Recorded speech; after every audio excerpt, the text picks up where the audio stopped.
Hi everyone, I am Brittany the Cosmic Lunar Soul. Welcome to my channel. If you're new, welcome back to all my subscribers. I'm so happy to be doing this unboxing.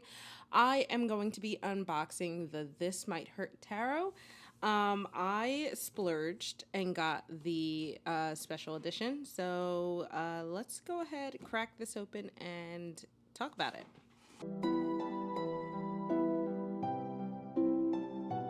All right, so I got this open. This is, again, the special edition. This kind of looks like a shoebox. It's just the size of it.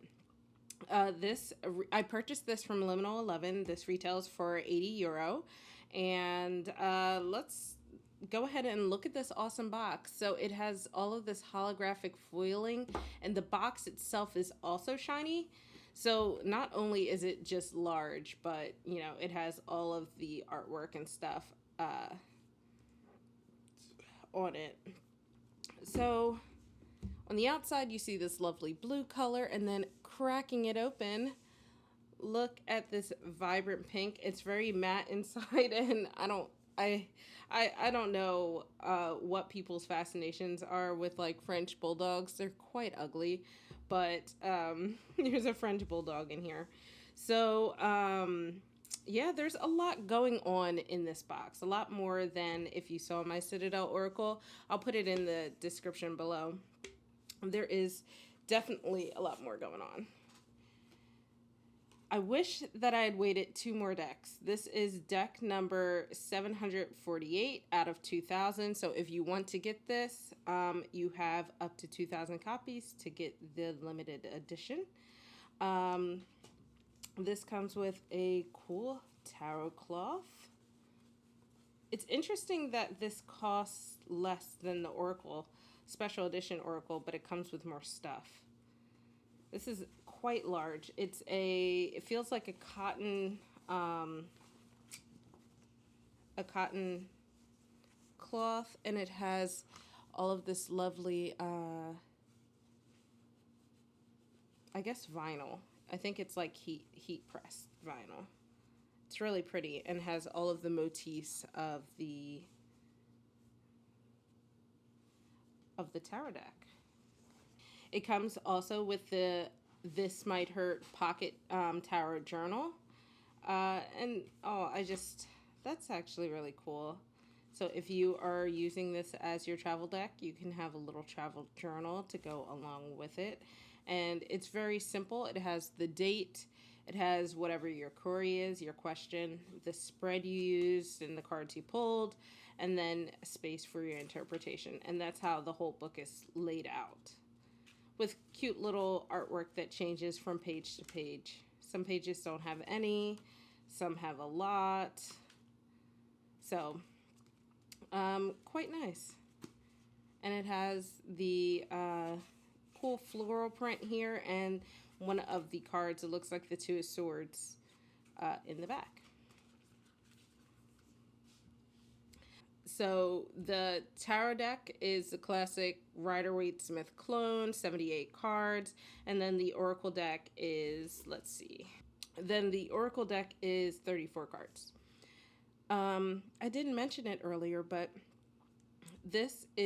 both decks are by Isabella Rotman. So I'll make sure to have all of that information in the description below. I'm going to go ahead and pull these out. Liminal 11's new boxes are freaking awesome. I love them so much. So I'm going to go ahead and set this stuff here and move this to the side so we can look at I guess I'll start with the tarot deck. What do you guys think? I decided that we'll look at both boxes at the same time, and then we'll just do a double flip through, similar to how I did with the Oracle unboxing. So this box is the same style as the Citadel Oracle. It has a magnetic swing tab on the bottom. So this is the top of the box, and then once you lift it up, it just slides out, and we have another box inside. So one of the things that I've noticed with Liminal is that their decks kind of fit with inserts, and I wish the insert was just built into the box. It would make things a lot easier. But you can see a lot of the design all the way throughout inside the box. It's a very well thought out box, very, very sturdy. And uh, I love the quality of that. So it also even has the thumb tab, so you can pull it out if you don't want to let gravity do its work, or if you don't have the deck in here and it's not heavy enough to slide out. And you can see on the side of this inner box here some images and sneak peeks of some of the cards as well. So with the Oracle deck, very similar thing. A deck pulls out on the bottom here. The difference is that there is no inner box. It's a little too small, so you can see that insert a little better. And you can kind of see what I mean by I wish that it was kind of built in, because eventually this is either going to fall apart or I'm going to lose it. But, you know, beggars can't be choosers, I guess. All right, so I'm going to go ahead and put this back in. And I think I want to go ahead and dive into the guidebook from the tarot deck. Here is the guidebook. This is my first tarot deck from Liminal 11. My first deck ever was the Citadel Oracle. So I'll be interested to see some similarities and differences between the guidebooks here.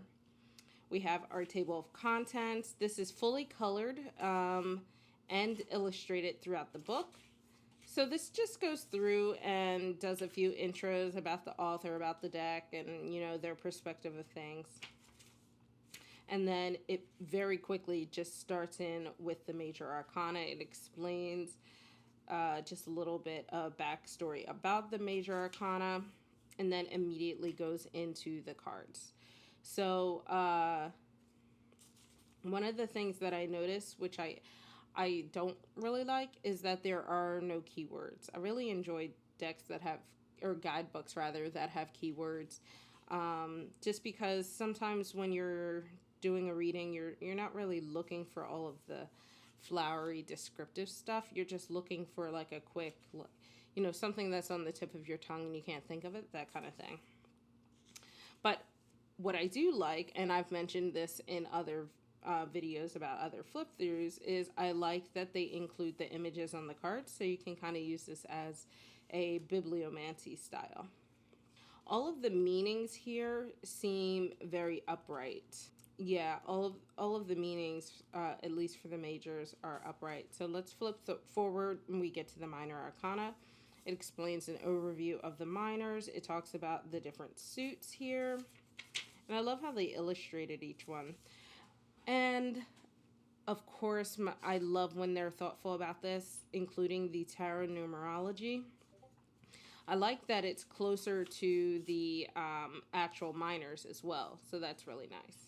It also talks about the court cards, which I know a lot of people have trouble with. I do have like a court card worksheet. I'll put a link to that in the description. It's free. You just have to download it.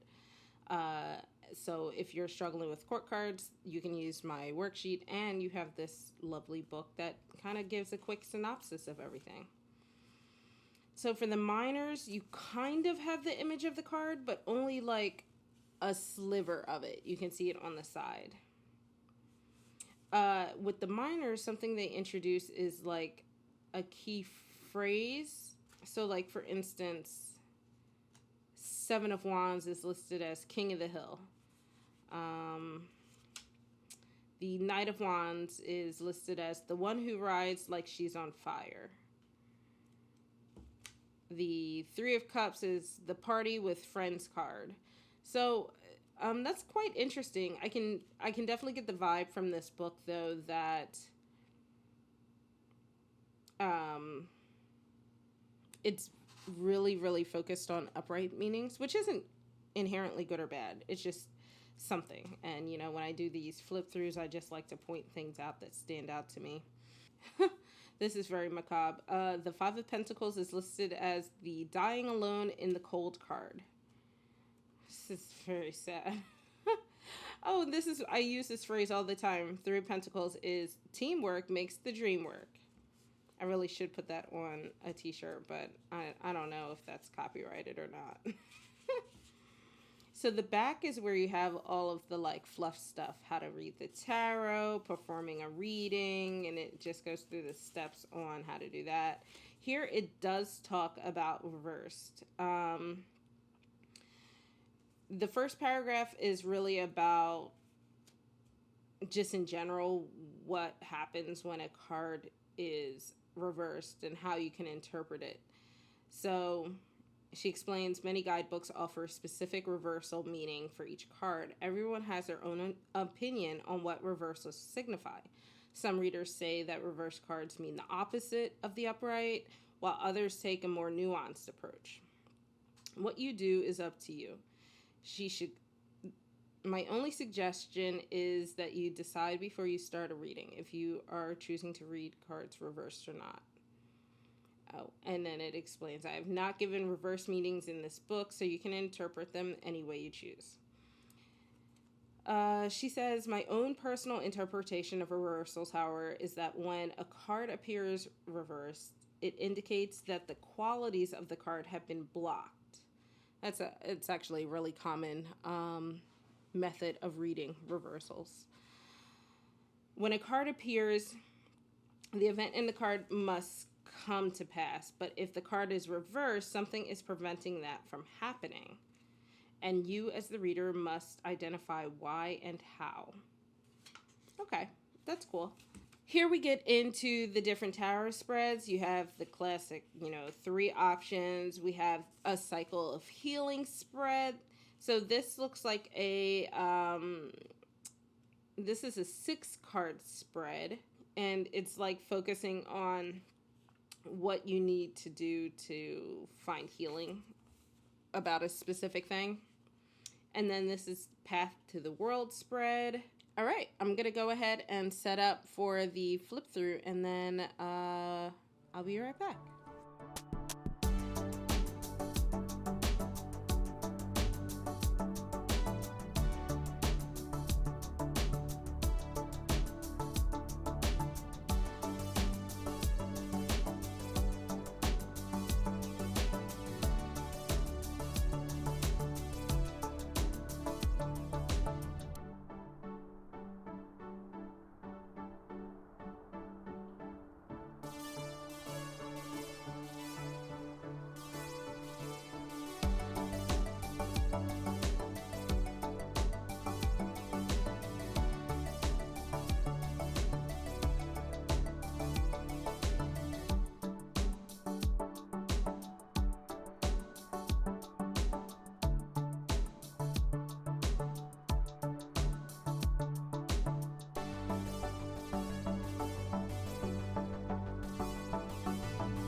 So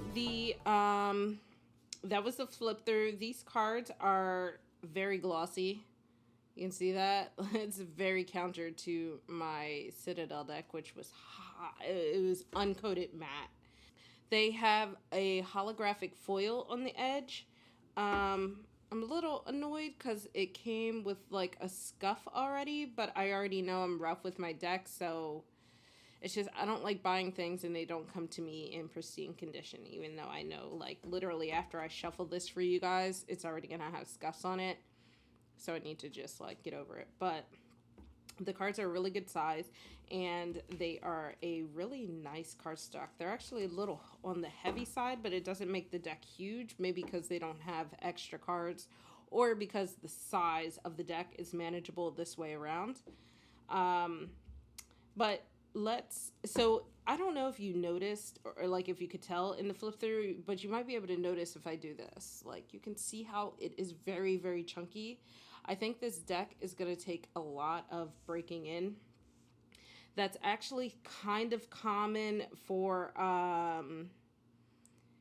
foiled decks, especially with the high foiling on the edges, because the foiling sticks to itself. And I don't know if you could tell during the flip through, but that's what was happening. But overhand, the gloss itself of the cards, minus needing to be broken in, it's actually really nice. It has a good shuffleability. It's just very chunky. In fact, the best way to get rid of a lot of chunk is to riffle shuffle it. I haven't decided if I'm going to use this deck in reverse or not.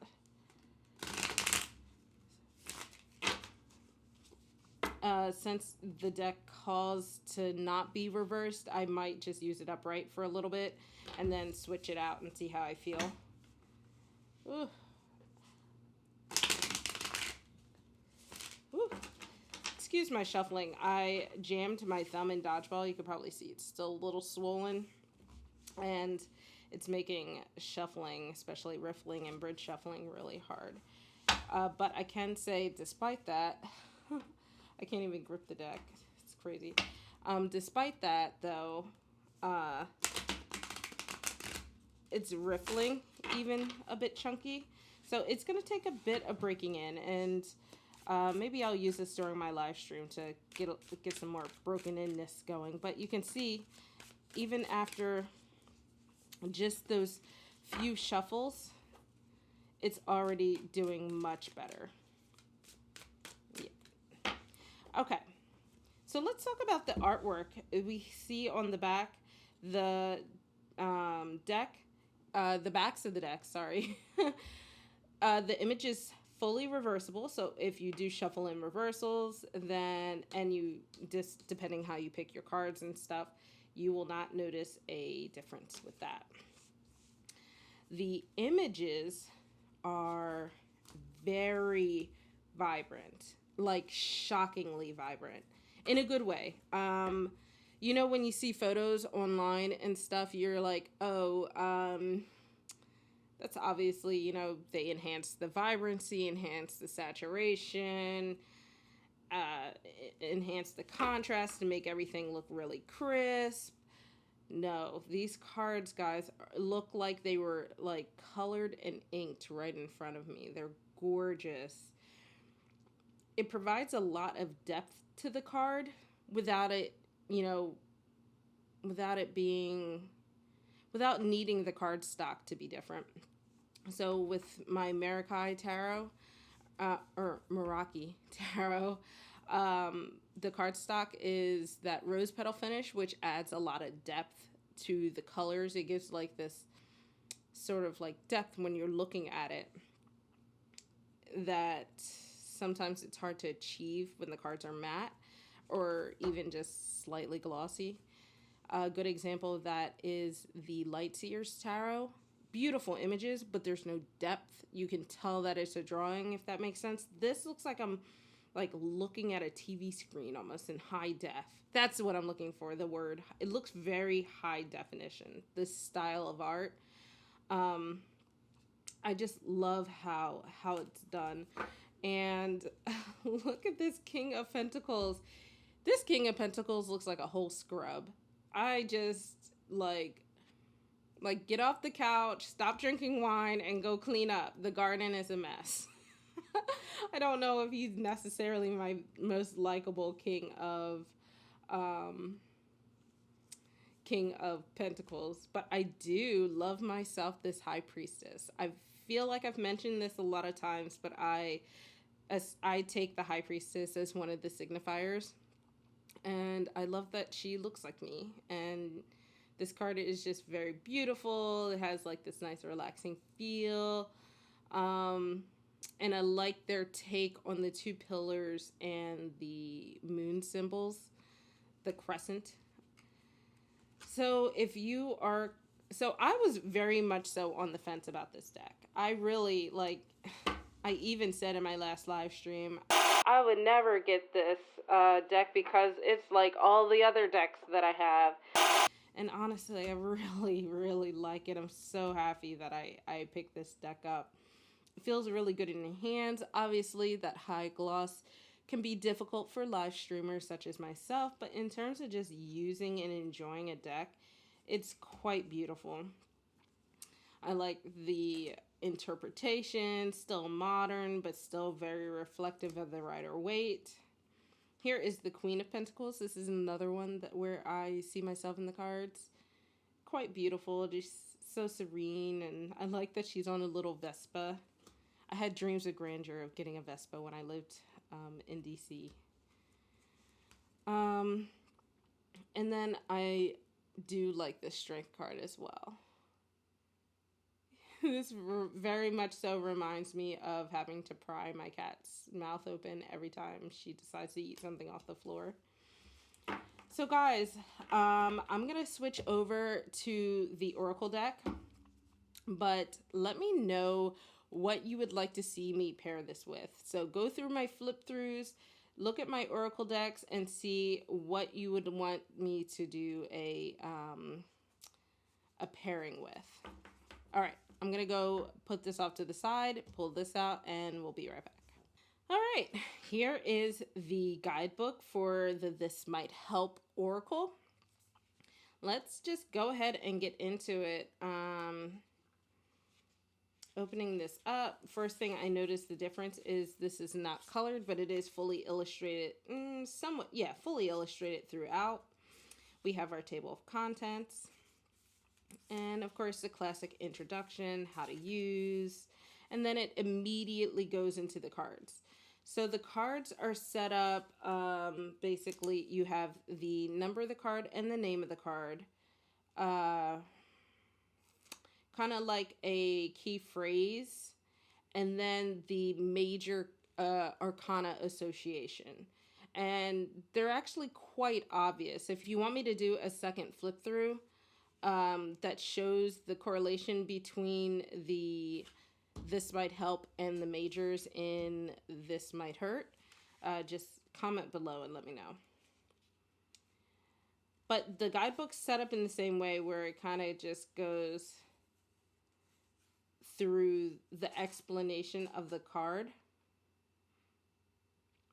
But because this is an Oracle deck, I like that, and because this is actually expanding upon This Might Hurt, I like that there's more detail because it's explaining the thought behind it and why that specific detail was pulled out. Not why it was pulled out, but the symbolism behind that piece that was pulled out.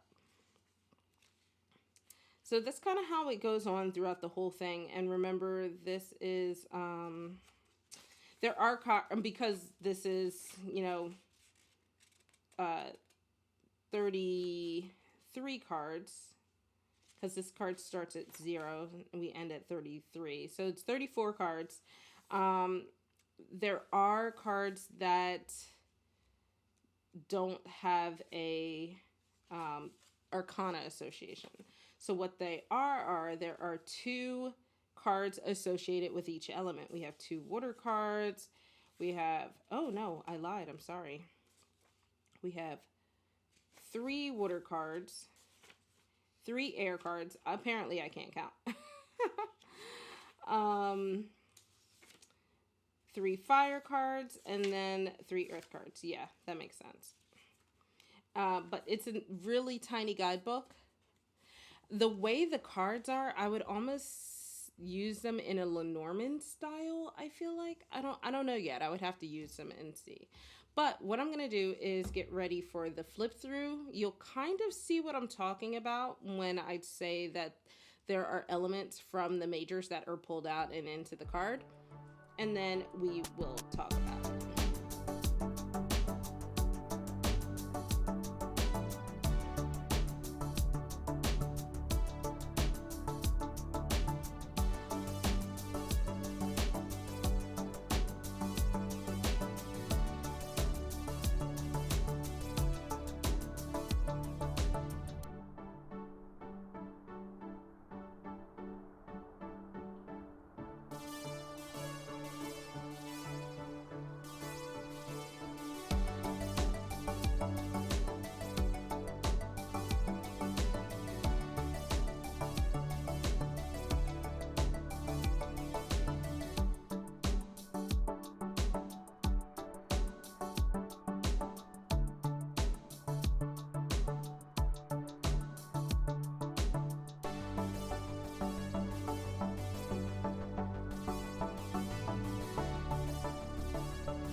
So did you notice the some of the motifs? You can always go back and kind of look at the tarot flip through and then go back to this and you might notice it.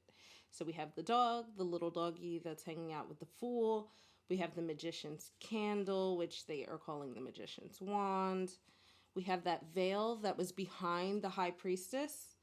We have the empress's 12-star crown. It's really quite awesome, but you could kind of see, if you know Lenormand, you can kind of see what I'm getting at with how this could be read very much Lenormand style because of the simplicity of the cards.